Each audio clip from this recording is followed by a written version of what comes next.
Welcome to Plot Recon, where thrillers get tactical. I'm your host, Evan Graver. Today, I'm joined by Michael Simon, a science fiction author based on Canada's Atlantic coast, who balances writing with a full-time career as a family physician.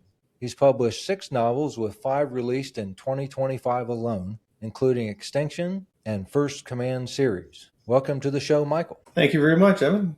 Great to be Yeah.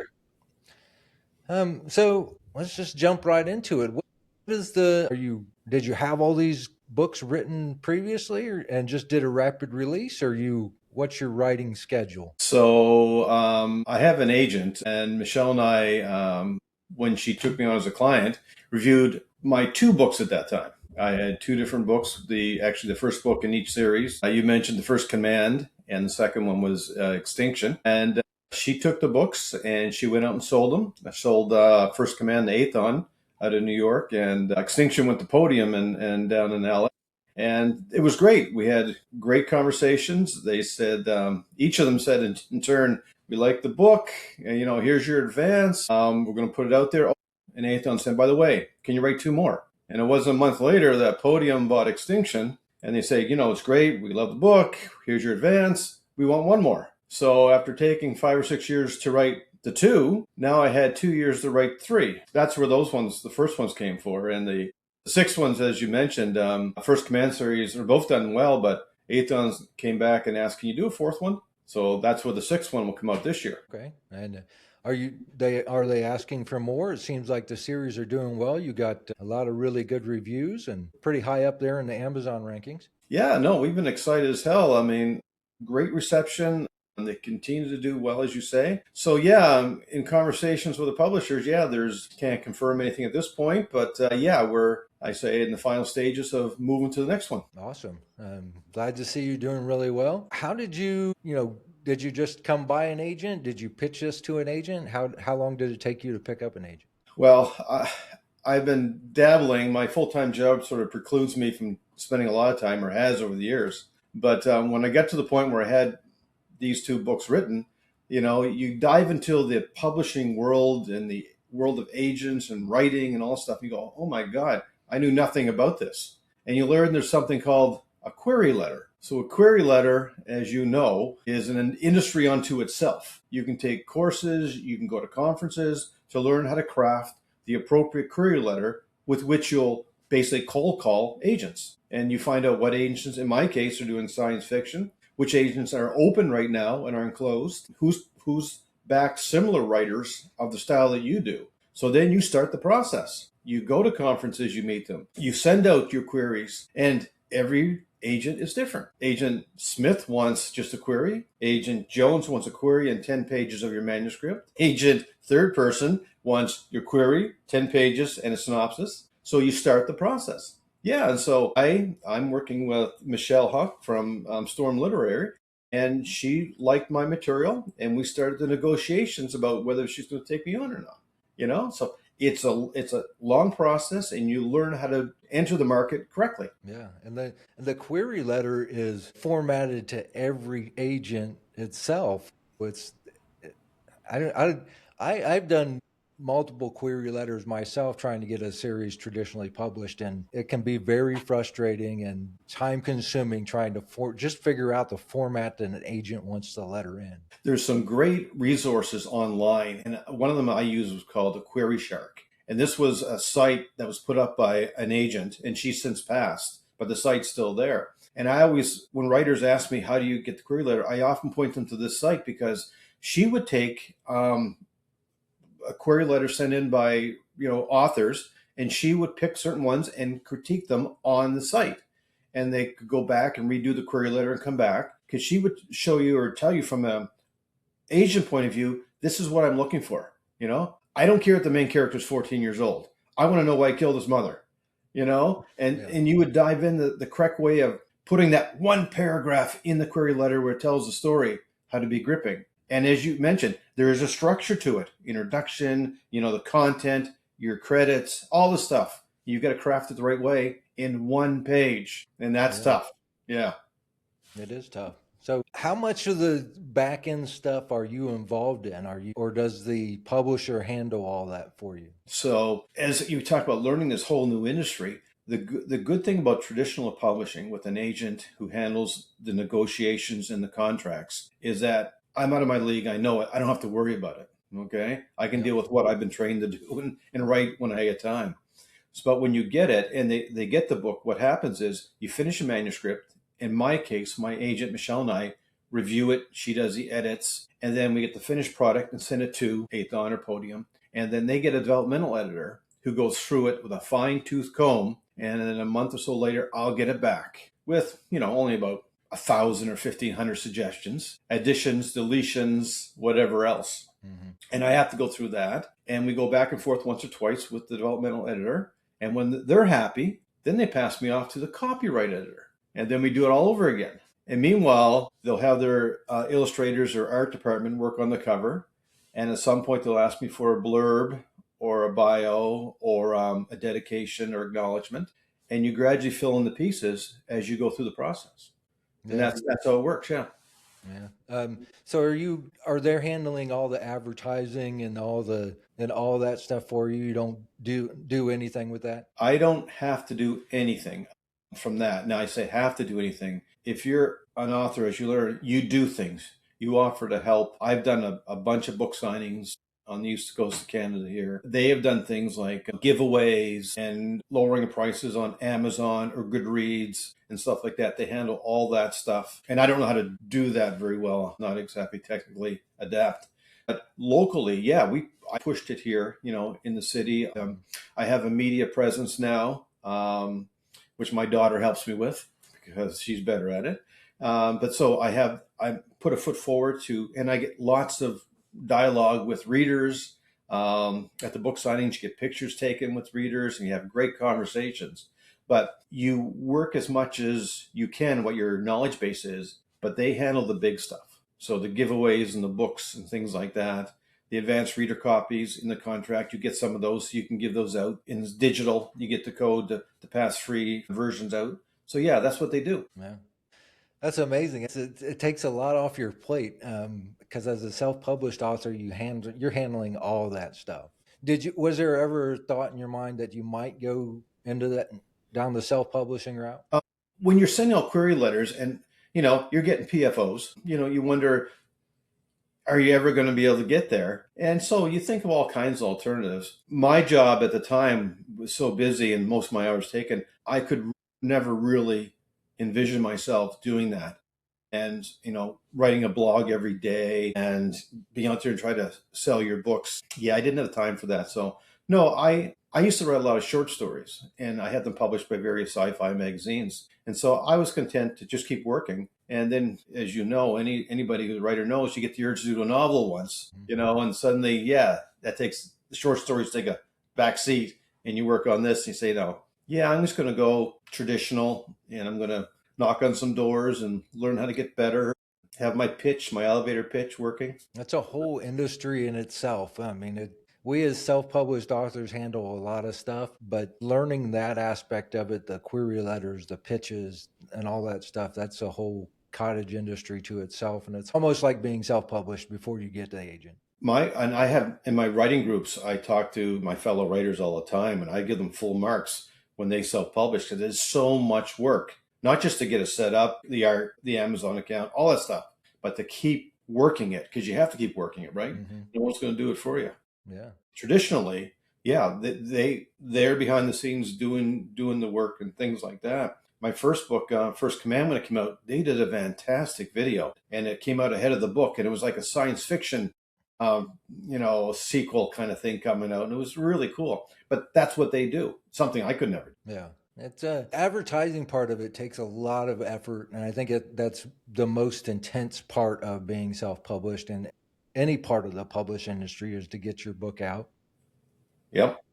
And yours, I think the first in series has over 4,000 reviews. Do you have a hand in that or is that all handled by the publishing industry too? I worked with them at the beginning for some blurbs from fellow writers. And in Storm Literary, my agency, I worked with a couple other authors who were published. I read their book and gave them blurb. They read my book. These were ones with already contracts to the publishers. So that went out on, it helps when they're advertising their books. Right. But the ratings and reviews on Amazon, to what you're talking about, No, that's all from readers. All the reviews are, unsolicited, just Yeah. everything from Australia to Japan to Germany. I signed a contract a month ago with a Ukraine company or publishing firm. They're going to translate it into Ukrainian, and that's going to come out. I don't have a date yet, but pretty soon. I can't wait to get the advanced reader copies, the author copies in Ukrainian that get mailed to my house.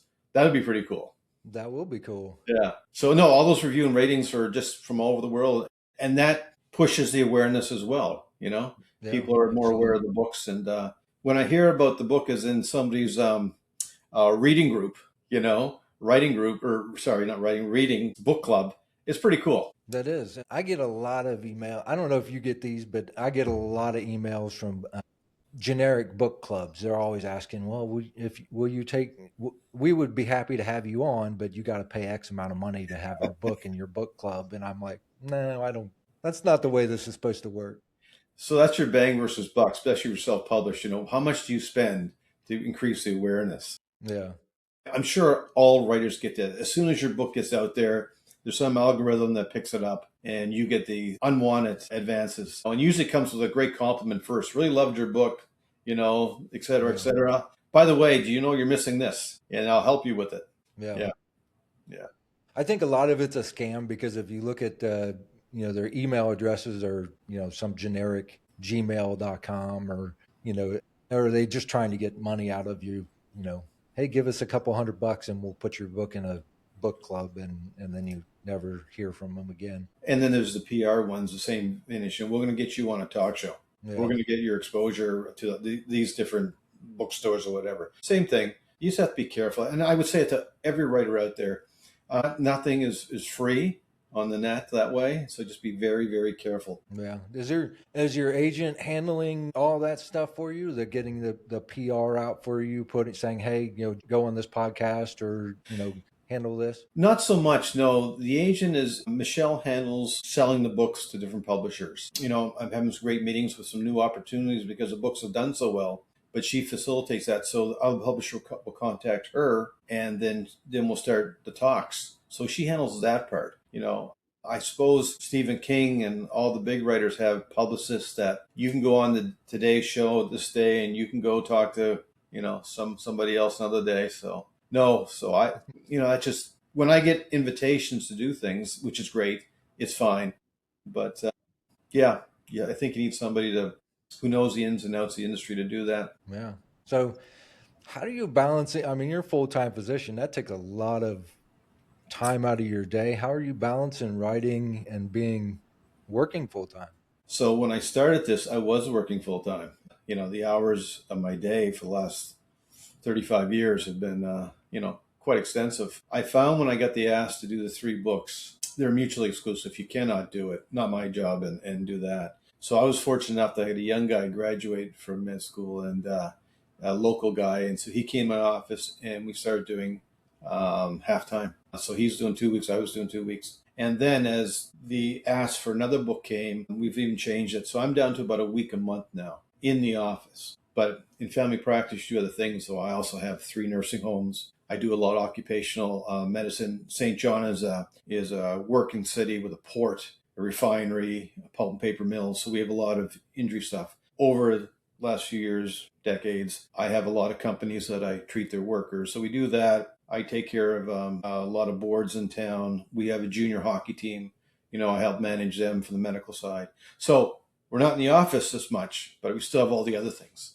Yeah. So yeah, I do a local radio show every week here in town for the Canadian Broadcasting Corporation. And so, I've done that for about 20 years as well. So there's all kinds of things that keep me busy. Yeah. Yeah. That sounds like writing. You have to carve out some serious time for writing. Exactly. Hit the nail on the head. I have to each day carve out time because the problem. Science fiction is not like you're writing a 40,000 word romance, right? You're writing 150,000 word science fiction. We get a world build and create whole new rules in your galaxy. So it takes longer. If I had a choice, I would have picked something like detective novel or romance or something. It'd be a lot simpler to pump out a book. Yeah, but if you have a series like that, is the first book just basically the world building and then everything kind of you expect people to know how the world operates off that first book? So the funny thing with me is I mentioned both books, totally different universes, different plot lines, different world building. When I wrote them, they were supposed to be a one and done. And then the publishers say, okay, yeah, we want the extra books for the series. If I knew that, I wouldn't have killed off so many people. But to your point, no, the first book is a story unto itself. The second book is a story unto itself with the same characters. And I'm biased, but I love my characters and the way they interact with each other, whether they have any romantic, ideas or they hate each other, like Spock and McCoy on Star Trek, they're bickering the whole time. They all have different relationships and they have different goals and they each get different obstacles to reach their goals. So no, there's not one book set aside for world building. That's woven into the scenes, the action, the dialogue. I think when you want to read a book, and I've always had this, the reason I did this, because I want people just to enjoy.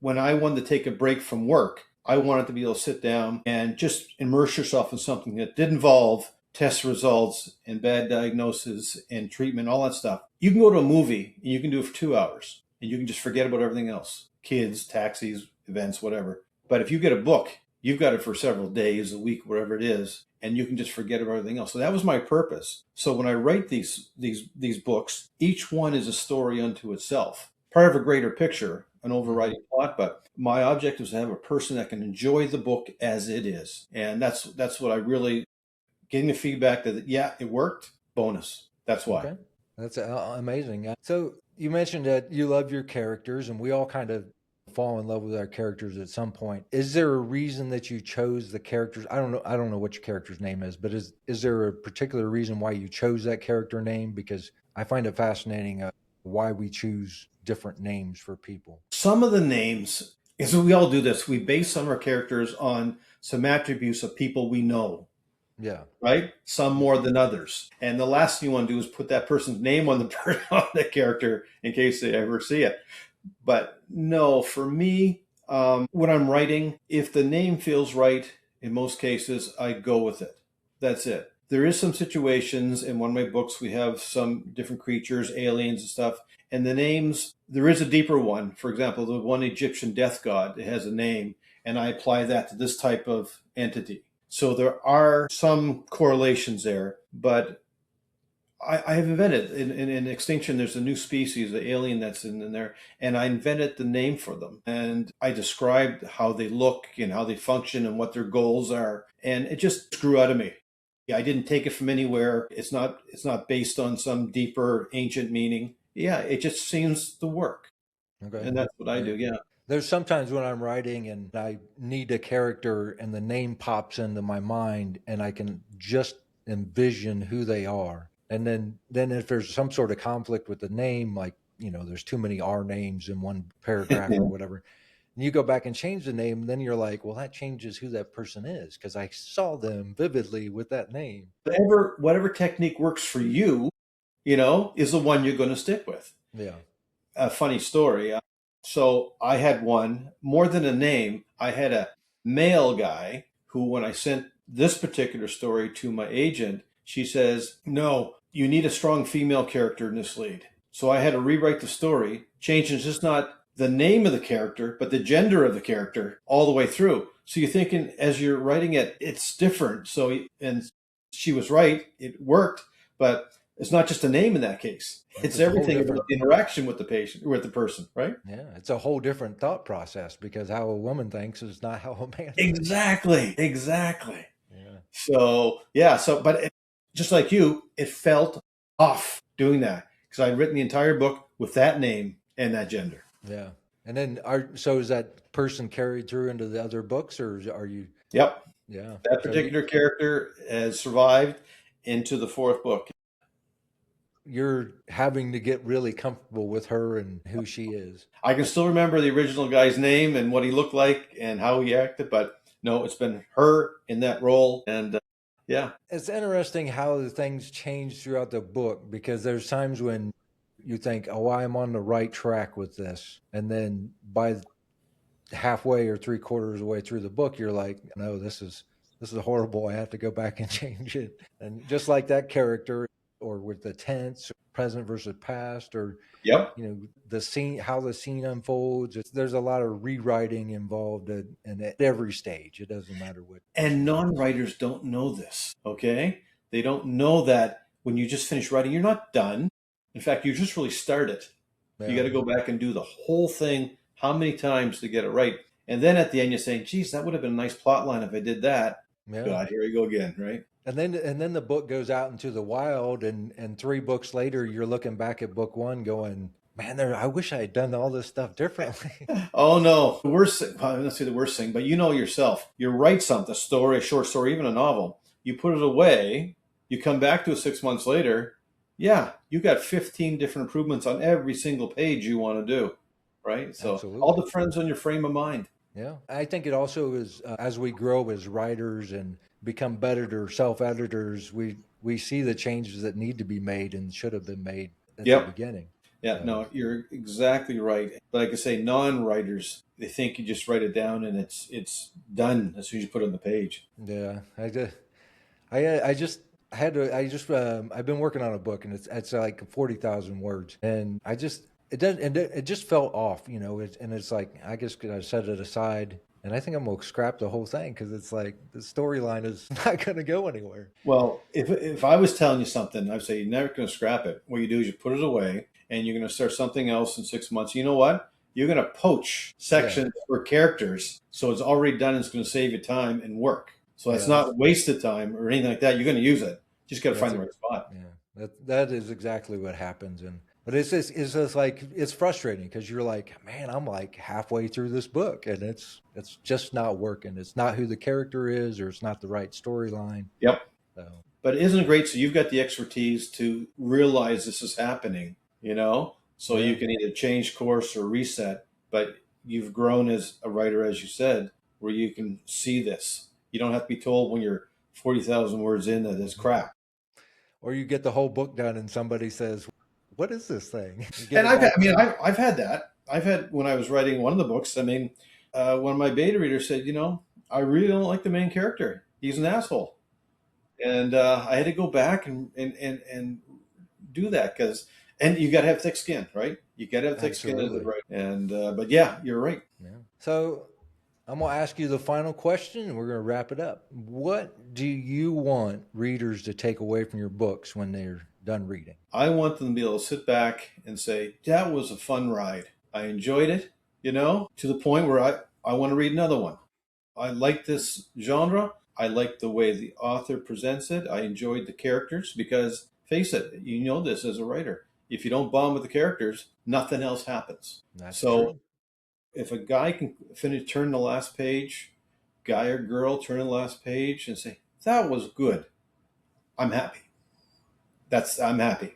That's great. Well, that's the best way to end the podcast and the book, right? Good. And that's a wrap on this episode of Plot Recon, where thrillers get tactical. Thanks to Michael Simon for joining me, talking about his work, his writing output, and how he balances fiction with a full-time medical career. If you want to check out his books, hop over to michaelsimon.live. If you enjoyed this episode, share it, leave a review, and subscribe wherever you listen. You can also visit Plot Recon to pick up some field gear. All purchases directly support the show. I'm Evan Graver. Thanks for listening. Stay sharp, write hard, and keep your fiction tactical.